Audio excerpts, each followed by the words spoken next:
제 딸은 태어나자마자 저주받았습니다. 마을 사람들은 저희를 괴물이라 불렀죠. 병원들은 문전박대했어요. 손 쓸 방법이 없습니다. 그런데 어느 날 밤 낯선 번호로 전화가 걸려왔습니다. 당신 딸을 살릴 수 있습니다. 저는 사기꾼이라 생각했습니다. 하지만 그곳으로 향하는 순간부터 모든 게 달라졌어요. 그 순간 저는 깨달았습니다. 이것이 바로 기적이라고. 안녕하세요. 저는 수수한 28살이죠. 미얀마 만달레이 외곽의 작은 마을에 살고 있어요. 매일 새벽 4시에 일어나 시장에 나갔어요. 채소를 팔아 하루 1,000원, 2,000원 벌면 그게 우리 모녀의 하루 식비였습니다. 하지만 장사는 점점 안 됐죠. 사람들이 저를 피하기 시작했거든요. 저 여자아이. 전생에 죄를 지어서 저주받은 거야. 제 등 뒤에서 들리는 속삭임이었어요. 저는 듣지 못한 척했습니다. 하지만 가슴이 찢어지는 것 같았죠. 가까이 가지 마. 악령이 옵는다. 제 딸 메일인 생후 15개월 된 아기였습니다. 딸의 얼굴 왼쪽에는 거대한 혹이 자라고 있었어요. 처음엔 작은 붉은 점이었죠.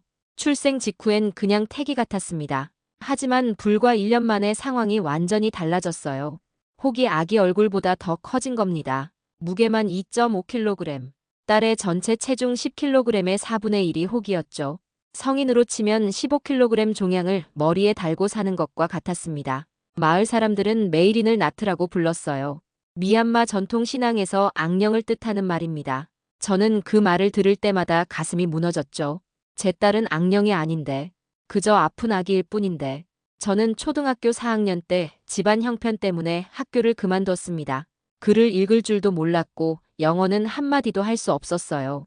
남편 티니는 2년 전 말레이시아로 건설 노동자로 떠났습니다. 하루 벌어 하루 먹고 사는 삶이었죠. 딸의 혹이 커질수록 저는 더 절망했어요. 병원에 가봤지만 의사들은 고개를 저었습니다. 수술이 불가능합니다. 그 말을 들을 때마다 저는 무너졌죠. 하지만 이상하게도 저에게는 한 가지 믿음이 있었습니다. 어릴 적 낡은 텔레비전에서 본 한국 드라마 대장금 때문이었어요.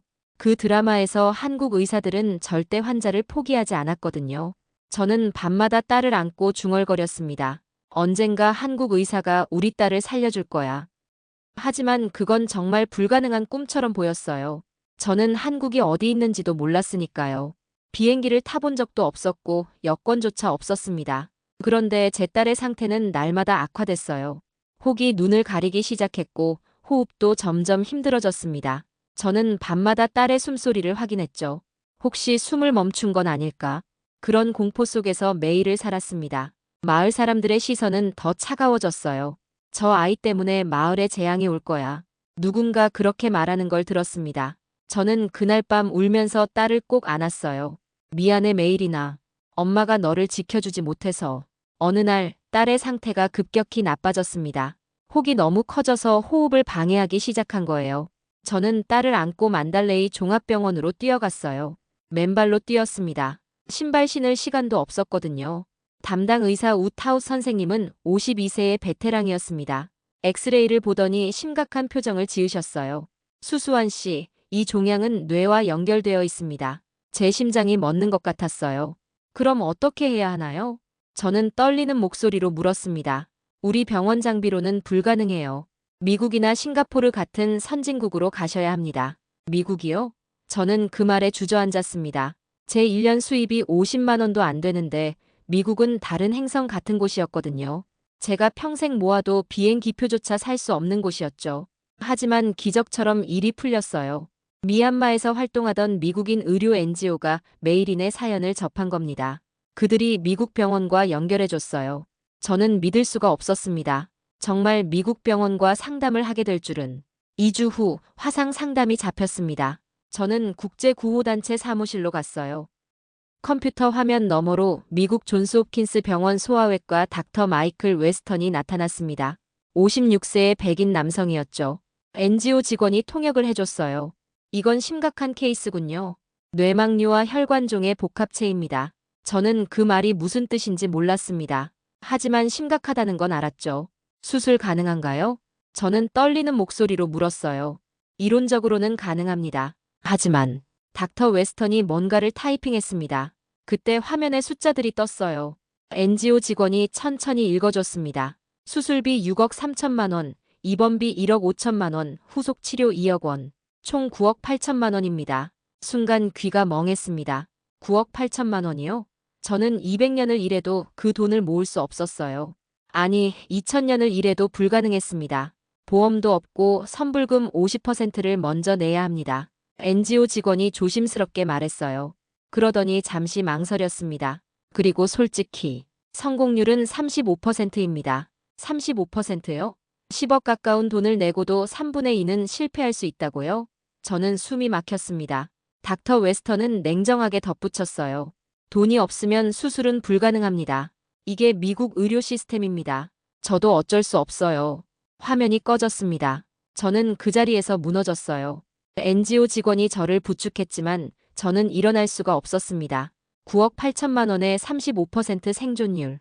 제 딸은 그냥 죽으라는 건가요? 집으로 돌아오는 길, 저는 비틀거렸습니다. 딸을 안고 걸었지만 다리에 힘이 없었어요. 마을 사람들이 저를 쳐다봤습니다. 동정 어린 눈빛이었죠. 저 여자 결국 딸을 잃겠구나. 그런 눈빛이었습니다. 저는 집에 도착하자마자 무너졌어요. 바닥에 주저앉아 울었습니다. 딸을 꼭 안고 울었죠. 미안해, 엄마가 가난해서 엄마가 너를 죽이는 거야. 그날 밤 저는 생각했습니다. 차라리 제가 죽으면, 제 장기라도 팔 수 있다면. 하지만 그것도 불가능했어요. 제 몸은 너무 말랐고 영양실조 상태였습니다. 팔 것도 없었죠. 집으로 돌아온 저는 며칠을 울기만 했습니다. 밥도 못 먹었어요. 딸에게 젖을 물렸지만 젖도 잘 나오지 않았습니다. 그러다 마을 청년 코코가 찾아왔어요. 수수한 언니, 페이스북에 올려봐요. 도움을 요청해봐요. 저는 글을 쓸 줄 몰랐습니다. 코코가 대신 딸의 사진과 함께 글을 올려줬어요. 제 딸을 살려주세요. 9억 원이 없어서 죽어갑니다. 사진 속 메이린의 모습은 처참했습니다. 혹이 얼굴 절반을 뒤덮고 있었거든요. 게시물은 미얀마 커뮤니티에서 빠르게 퍼졌어요. 많은 사람들이 안타까워했습니다. 댓글이 수백 개 달렸죠. 기도할게요. 하느님이 도와주실 거예요. 하지만 현실적인 도움은 없었습니다. 9억 원은 미얀마 사람들에게도 천문학적인 금액이었으니까요. 저는 매일 핸드폰을 확인했어요. 혹시 기적처럼 누가 도와준다고 하지 않을까. 하지만 아무 연락도 없었습니다. 일주일이 지났죠. 저는 점점 희망을 잃어갔습니다. 그런데 8일째 되던 날이었어요. 한 댓글이 달렸습니다. 한국 병원에 연락해 볼게요. 한국 의사들은 다릅니다. 한국에 사는 미얀마 교민이 단 댓글이었어요. 저는 반신반의했습니다. 한국이라는 나라를 잘 몰랐거든요. 대장금에서 본 게 전부였죠. 그 나라가 정말 존재하는지 드라마 속 이야기인지도 확실하지 않았습니다. 하지만 3일 후 정말 이메일이 왔어요. 코코가 읽어줬습니다. 서울 5대학병원 성형외과 한지우 교수입니다. 메이린의 CT를 검토했습니다. 수술 가능합니다. 제 심장이 멎는 것 같았어요. 수술이 가능하다고요? 비용은 한국 정부 의료 지원 프로그램으로 대부분 면제됩니다. 환자 부담은 약 800만 원입니다. 800만 원이요? 9억 8천만 원이 800만 원이라고요? 저는 제 귀를 의심했습니다. 12분의 1도 안 되는 가격이었거든요. 2주 후 입국 가능합니다. 6개월 대기가 2주라고요? 저는 믿을 수가 없었어요. 이게 꿈인가? 저는 코코에게 물었습니다. 이거 진짜야? 사기 아니야? 코코도 놀란 표정이었어요. 한국대학병원 공식 이메일이에요. 진짜예요. 저는 그 자리에서 울음을 터뜨렸습니다. 기쁨의 눈물이었어요. 드디어 우리 딸을 살릴 수 있구나. 그날 밤 저는 창고로 달려갔어요. 오래된 상자를 뒤져 낡은 VHS 테이프를 꺼냈습니다. 어릴 적 봤던 대장금 녹화본이었어요. 테이프를 꼭 안고 울었습니다. 역시 한국이야. 한국 의사들이 우리 딸을 살릴 거야. 그날부터 저는 미친 듯이 돈을 모았어요. 채소도 팔고 집에 있는 물건들도 팔았습니다. 텔레비전, 냉장고, 심지어 제 결혼 반지까지 팔았어요. 2주 만에 800만 원을 거의 다 모았습니다. 마을 사람들도 도와줬어요. 악마라고 놀리던 사람들도 돈을 모아줬습니다. 10,000원, 5,000원. 적은 돈이었지만 저에게는 큰 힘이 됐어요. 한국행 비행기표도 샀습니다. 이제 한국에 가기만 하면 됐어요. 저는 매일 밤 딸에게 말했습니다. 조금만 기다려. 우리 곧 한국 가서 내 병 고칠 거야. 하지만 운명은 그렇게 쉽게 저를 보내주지 않았습니다. 양곤 국제공항이었습니다. 드디어 한국 가는 날이었죠. 저는 새벽부터 준비했습니다. 딸에게 깨끗한 옷을 입히고 제가 가진 가장 좋은 옷을 꺼내 입었어요. 거울을 보며 옷깃을 매만졌습니다. 떨리는 손을 진정시키려 애썼죠. 공항에 도착했을 때 저는 압도당했습니다. 태어나서 처음 보는 공항이었거든요. 천장이 어찌나 높던지 사람들이 어찌나 많던지 정신이 없었어요. 안내판의 글자들은 하나도 읽을 수 없었습니다. 하지만 코코가 함께 와서 도와줬죠. 코코가 없었다면 저는 길을 잃었을 겁니다. 탑승 수속대로 향했습니다. 제 심장은 미친 듯이 뛰었어요. 이제 곧 한국이다. 딸이 살 수 있다. 그런 생각에 가슴이 벅찼죠. 그런데 공항 직원이 여권을 확인하더니 고개를 저으며 말했습니다. 이 아이는 탑승 불가입니다. 제 머릿속이 하얘졌어요. 귀가 먹먹해지면서 아무 소리도 들리지 않았습니다. 왜요? 왜 안 되는데요? 저는 다급하게 물었습니다. 목소리가 떨렸어요. 혹이 너무 큽니다. 비행 중 기압 변화로 출혈이나 파열 위험이 있습니다. 다른 승객의 안전도 고려해야 합니다. 규정상 불가능합니다. 저는 그 자리에 주저앉았습니다. 다리에 힘이 풀렸어요. 여기까지 왔는데, 한국까지 고작 4시간 거리인데, 제 눈앞에 한국행 비행기가 있는데, 저는 메이린을 꼭 안았습니다. 딸의 숨소리가 점점 약해지는 게 느껴졌어요. 코코가 필사적으로 설득했습니다. 이 아이는 한국에서 수술받지 못하면 죽습니다. 한국 병원에서 이미 받아주기로 했어요. 제발 좀 도와주세요. 하지만 직원은 단호했습니다. 규정은 규정이라고 했죠. 예외를 만들 수 없다고 했습니다. 저는 바닥에 주저앉아 울었어요. 사람들이 저를 피해 지나갔습니다. 제발요, 제 딸만이라도. 주변 사람들이 저를 쳐다봤습니다. 동정 어린 눈빛들이었어요. 몇몇은 고개를 돌렸습니다. 누군가는 혀를 찼죠. 하지만 아무도 도와주지 못했어요.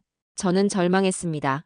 코코가 즉시 한국병원에 연락했습니다. 한지우 교수님은 즉시 의료안전보증서와 응급처치키트를 준비해 주셨어요.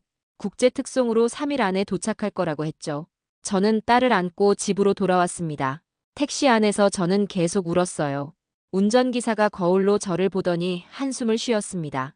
그날 밤 저는 잠을 잘 수 없었습니다. 눈을 감으면 공항 직원의 차가운 얼굴이 보였어요. 혹시 이번에도 안 되면, 그런 생각에 공포에 떨었죠. 메이리는 제 품에서 힘없이 숨을 쉬었습니다. 딸의 체온이 점점 올라가는 게 느껴졌어요. 일주일 후 저는 다시 공항으로 갔습니다. 이번엔 의료 서류를 다 갖췄어요. 두툼한 서류 봉투를 가슴에 꼭 안았습니다. 코코가 공항 책임자와 3시간 동안 실랑이를 벌였어요. 저는 옆에서 기도했습니다. 마침내 탑승 허가가 떨어졌습니다. 저는 안도의 한숨을 쉬었어요. 드디어 한국에 갈 수 있구나. 하지만 기쁨도 잠시 또 다른 문제가 생겼습니다. 메이린의 혹이 너무 커서 일반 좌석에 앉을 수 없었던 겁니다. 혹이 옆 좌석까지 차지할 만큼 컸죠. 최소 2개 좌석이 필요했습니다. 항공사 직원이 컴퓨터를 확인하더니 고개를 저었어요. 죄송합니다. 오늘 비행기는 만석입니다. 빈자리가 하나도 없어요. 다음 비행기는 3일 후입니다. 제 눈앞이 캄캄해졌습니다. 3일을 더 기다리면 딸이 버틸 수 없을 것 같았거든요. 딸의 호흡은 점점 더 거칠어졌어요. 혹에서 진물이 흘러나왔습니다. 악취가 났죠. 그런데 공항 분위기가 심상치 않았습니다. 텔레비전에서 긴급 뉴스가 흘러나왔어요. 미얀마 군부 쿠데타 소식이었습니다. 공항은 미얀마를 탈출하려는 외국인들로 붐볐어요. 특히 한국 교민들과 주재원들이 급히 짐을 꾸려 모여들고 있었습니다. 모두들 공포에 질린 얼굴이었죠. 누군가는 전화기를 붙들고 울고 있었습니다. 저는 절망에 빠져 메이린을 꼭 안았습니다. 이제 정말 끝인가? 여기서 이렇게 딸이. 제 눈물이 메이린의 얼굴에 떨어졌어요. 그때였습니다. 대기실에 있던 한국인 승객 3명이 제 쪽으로 다가왔습니다. 첫 번째는 30대 한국인 남성이었어요. 한국 건설사 주재원이라고 했습니다. 아내와 5살 딸을 데리고 있었죠. 남성이 제 앞에 서서 조용히 말했습니다. 저희가 자리를 양보하겠습니다. 저는 그 말을 듣고 멍했어요. 코코가 급히 통역해줬습니다. 믿을 수가 없었죠. 저는 고개를 저으며 손사래를 쳤습니다. 안 돼요. 지금 상황이 이런데. 당신들도 위험하잖아요. 저는 받을 수 없어요. 하지만 남성의 목소리는 단호했습니다. 지금 미얀마 상황 아시죠? 저희도 무섭습니다. 3일 후면 어떻게 될지 아무도 몰라요. 공항이 폐쇄될 수도 있어요. 하지만 저 아기는 3일도 기다릴 수 없을 것 같아요. 남성의 아내가 5살 딸을 꼭 안으며 눈물을 흘렸습니다. 저도 엄마니까 알아요. 저 아기가 얼마나 아플지요. 우리 딸은 3일 기다릴 수 있어요. 건강하니까요. 하지만 저 아기는 5살 딸이 엄마 품에서 메이린을 보더니 천진하게 물었어요. 엄마, 우리 오늘 못 가는 거야? 맞아, 저 아기 먼저 보내줘야 해. 딸은 메이린을 한참 보더니 고개를 끄덕였습니다. 그럼 저 아기 먼저 가. 우리는 괜찮아. 저는 눈물이 쏟아졌습니다. 어떻게 이런 사람들이. 이 작은 아이까지. 두 번째는 40대 한국인 여성이었습니다. NGO 활동가라고 했어요.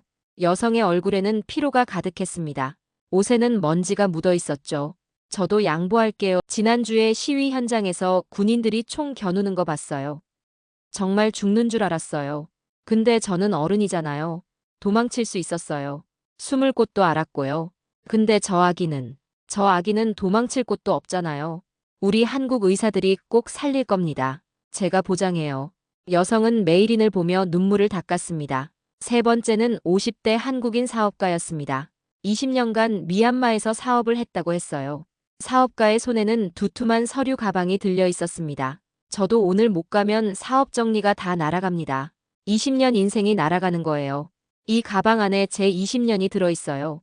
은행 서류, 계약서, 부동산 문서, 전부요. 3일 늦으면 다 끝나요. 괜찮을 리가 있나요? 무섭죠. 근데 저 아기 좀 보세요. 저것보다 더 무서운 게 어디 있어요? 제 20년은 3일 후에 다시 시작하면 되죠. 저 아기는 지금이 마지막이잖아요. 공항 대기실이 조용해졌습니다. 주변의 한국인들, 외국인들, 미얀마 사람들 모두가 그 장면을 지켜봤어요. 저는 그 자리에서 무릎을 꿇고 울었습니다. 목이 메어 말이 나오지 않았어요. 감사합니다. 고맙습니다. 모두들 정말 감사해요. 통역하는 코코도 울면서 통역했습니다. 30대 주재원이 제 손을 잡았어요. 저희는 한국 사람입니다.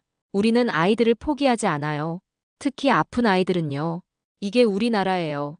40대 여성이 메이린의 머리를 조심스럽게 쓰다듬었습니다. 얘야, 한국 가서 꼭 나아라. 우리 의사 선생님들 실력이 세계 최고야. 걱정 마. 50대 사업가는 자신의 명함을 제 손에 쥐어줬어요. 나중에 한국 오면 꼭 연락하세요.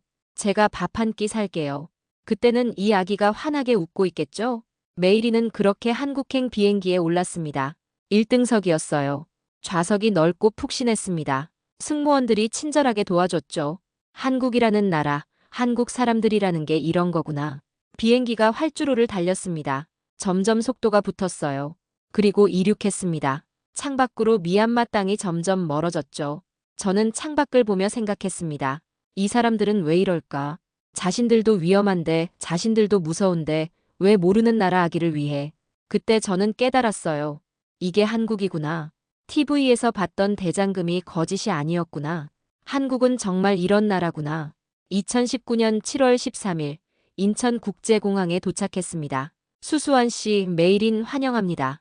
저는 그 자리에서 땅에 엎드려 절했습니다. 미얀마식 최고의 경의 표시였어요.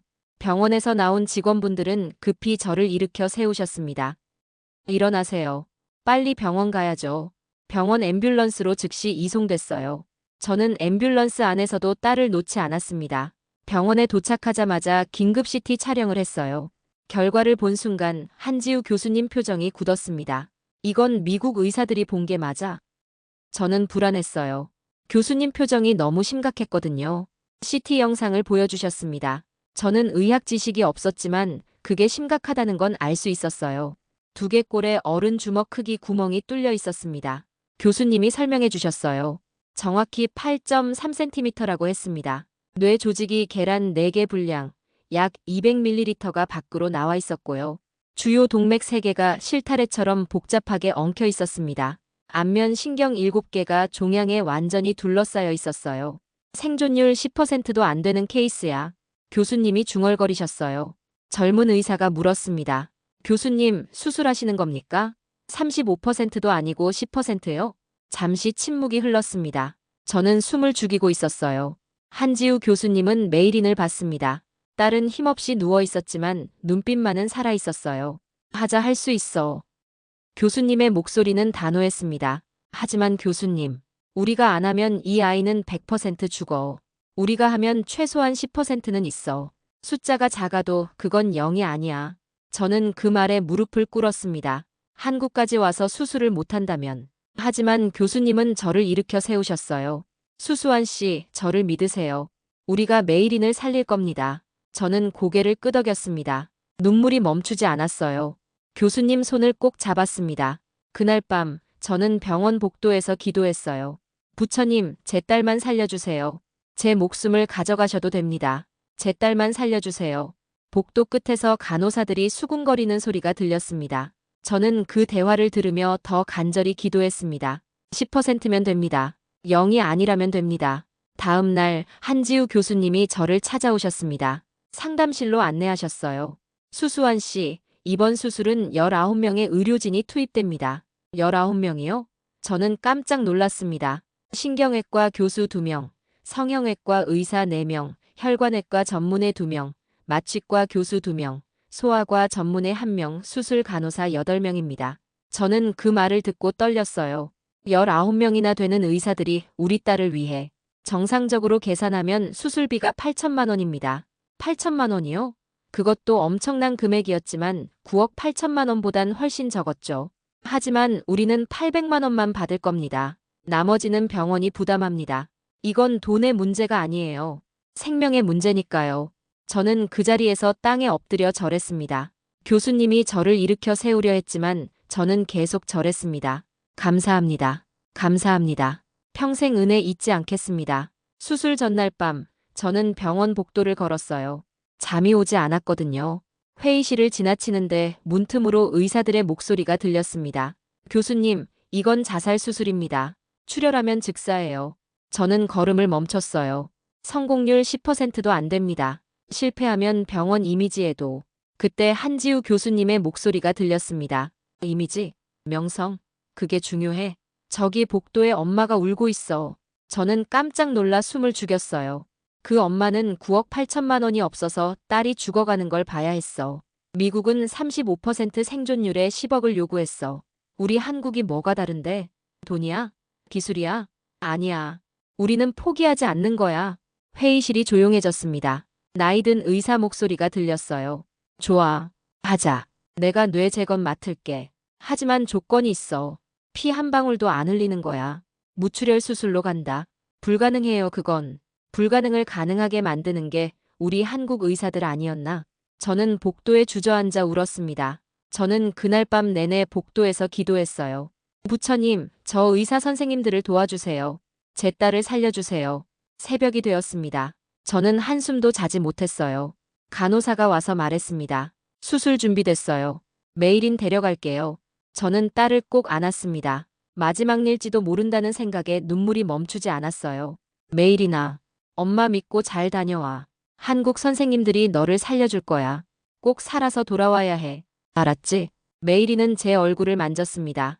작은 손이었어요. 저는 그 손을 꼭 잡았습니다. 엄마가 여기서 기다릴게. 엄마 믿고 가. 간호사가 메이린을 데려갔어요. 저는 수술실 문이 닫히는 걸 보며 무너졌습니다. 2019년 7월 18일 새벽 5시였습니다. 수술실 앞 복도에서 저는 미얀마 전통 방식으로 땅에 엎드려 절을 했어요. 부처님, 제 딸 제발 살려주세요. 수술실 빨간 불이 켜졌습니다. 시간이 너무 느리게 갔어요. 1분이 1시간처럼 느껴졌습니다. 저는 복도를 왔다 갔다 하며 기도했어요. 1시간이 지났습니다. 2시간이 지났어요. 3시간이 지났습니다. 중간중간 간호사가 나와서 상황을 알려줬어요. 지금 종양 분리 중입니다. 혈관 하나하나를 0.1mm 단위로 묶고 있어요. 0.1mm요? 저는 그게 얼마나 작은지 몰랐지만 엄청나게 어려운 일이라는 건 알았습니다. 4시간 30분이 지났어요. 1단계 종양 분리 완료했습니다. 지금 뇌 재건 들어갑니다. 뇌 재건이요? 간호사가 설명해줬습니다. 종양을 떼어낸 자리에 구멍이 뚫려 있어요. 뇌를 다시 안으로 밀어넣고 티타늄 메쉬로 두개골을 재건하고 있습니다. 저는 그 말을 듣고 가슴이 떨렸어요. 우리 딸이 지금 그렇게 큰 수술을 받고 있구나. 그런데 수술 시작 7시간 후였습니다. 갑자기 수술실 문이 벌컥 열렸어요. 의사 한 명이 뛰어나왔습니다. 출혈입니다. RH- 혈액 긴급히 필요합니다. 저는 그 자리에서 쓰러질 뻔했어요. 출혈이라니요? 간호사가 급히 설명했습니다. 메일인 혈액형이 RH-AB형입니다. 전체 인구의 0.3%밖에 안 되는 희귀 혈액형이에요. 혈액 보유량이 부족합니다. 0.3%요? 1,000명 중 3명밖에 없는 혈액형이라고요? 저는 무릎을 꿇고 울었습니다. 저는 RH 플러스였어요. 혈액형이 달랐습니다. 병원이 발칵 뒤집혔어요. 전국 혈액원에 긴급 연락이 갔습니다. 하지만 가장 가까운 혈액원도 2시간 거리였어요. 메이리는 20분 안에 수혈이 필요했습니다. 저는 무릎을 꿇고 울었어요. 그때였습니다.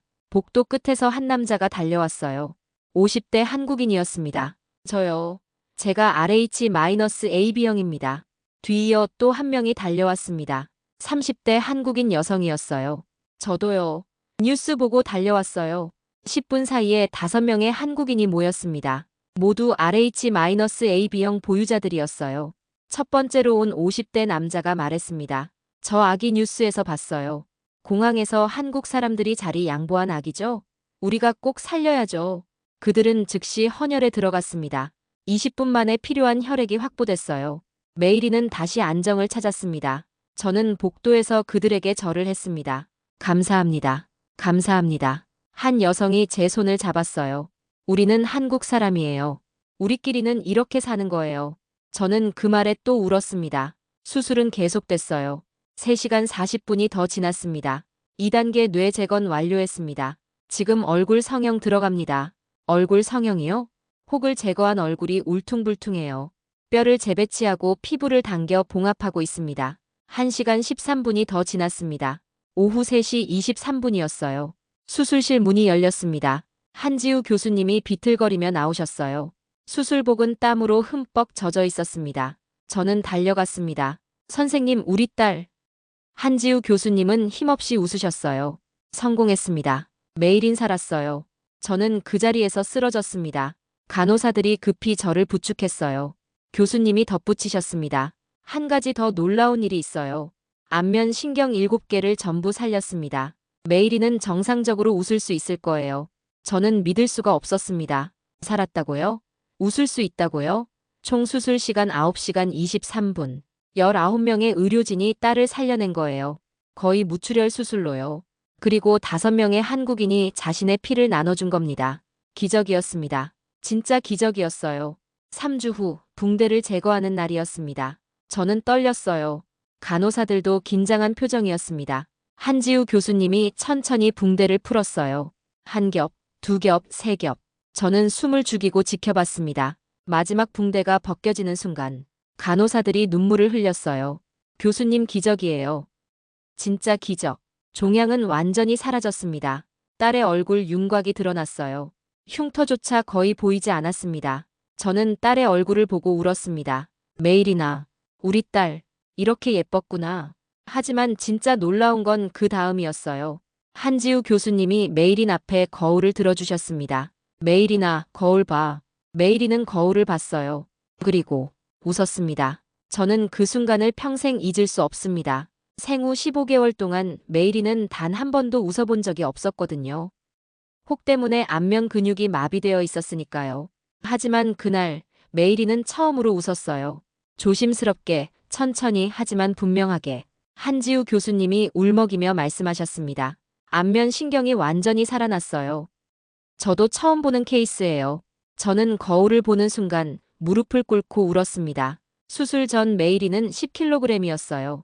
수술 후 7.5kg이 됐습니다. 2.5kg의 종양이 사라진 거죠. 저는 딸을 안고 계속 울었어요. 간호사들도 함께 울었습니다. 한지우 교수님도 눈시울을 붉히셨어요. 그날 병실은 눈물바다가 됐습니다. 하지만 슬픔의 눈물이 아니었어요. 기쁨의 눈물이었습니다. 퇴원 2일 전 더 놀라운 일이 벌어졌습니다.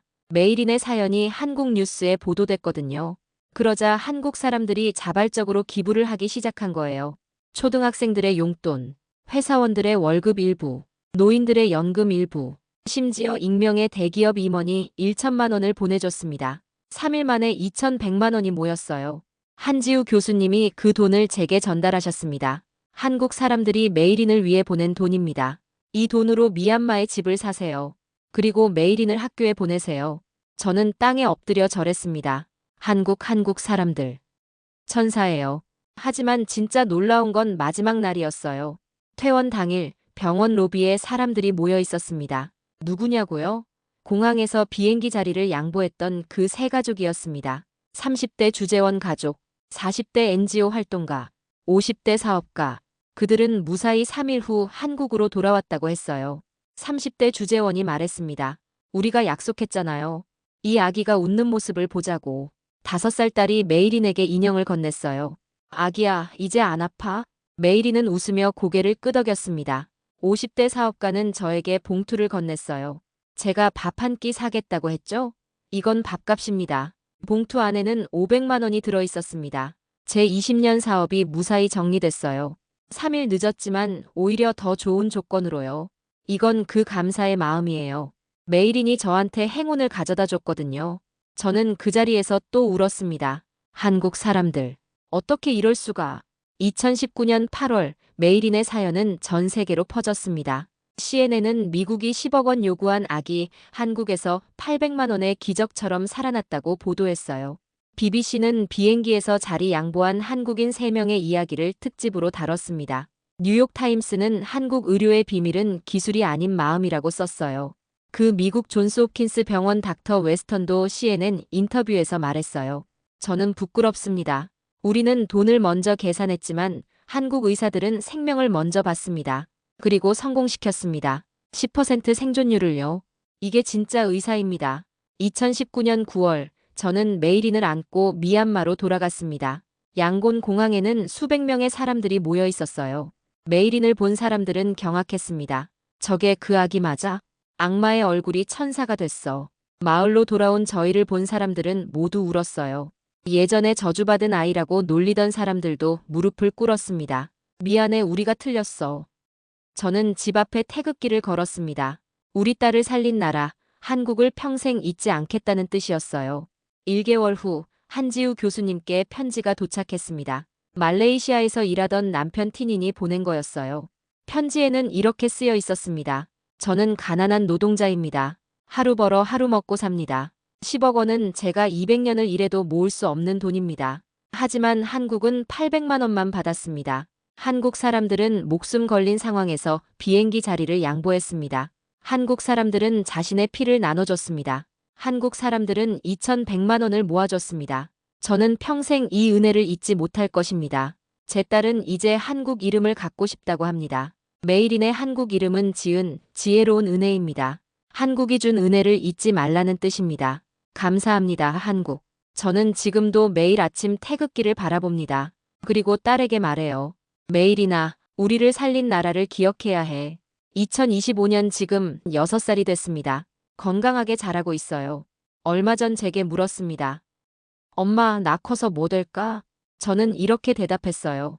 너를 살린 한국 선생님들처럼 아픈 사람들을 도와주는 사람이 되면 좋겠어.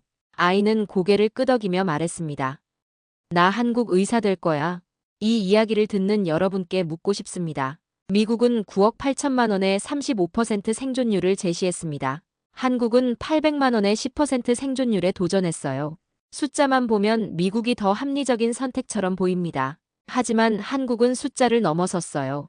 공항에서 자신의 안전을 포기하고 아픈 아기에게 자리를 양보한 한국인들. 10% 생존율에도 포기하지 않고 9시간 넘게 수술한 한국 의사들. 희귀 혈액형을 가진 자신의 피를 나눠준 한국인들. 모르는 아기를 위해 용돈과 월급을 모아준 한국 사람들. 이게 한국입니다. 기술은 배울 수 있습니다. 하지만 생명을 향한 마음은 배울 수 없어요. 한국이 강한 이유는 경제력이 아니었습니다. 기술력도 아니었어요. 바로 사람을 향한 마음 때문이었습니다. 제 딸 메이린, 아니 지은이는 지금도 매일 밤 한국을 위해 기도합니다. 한국 사람들 고맙습니다. 저를 살려주셔서. 여러분, 이 이야기가 감동적이셨다면 구독과 좋아요 꼭 부탁드립니다. 그리고 댓글로 여러분의 생각을 들려주세요. 한국 의료와 한국인들의 따뜻한 마음이 전 세계에 더 많이 알려질 수 있도록 공유도 부탁드립니다. 시청해주셔서 감사합니다.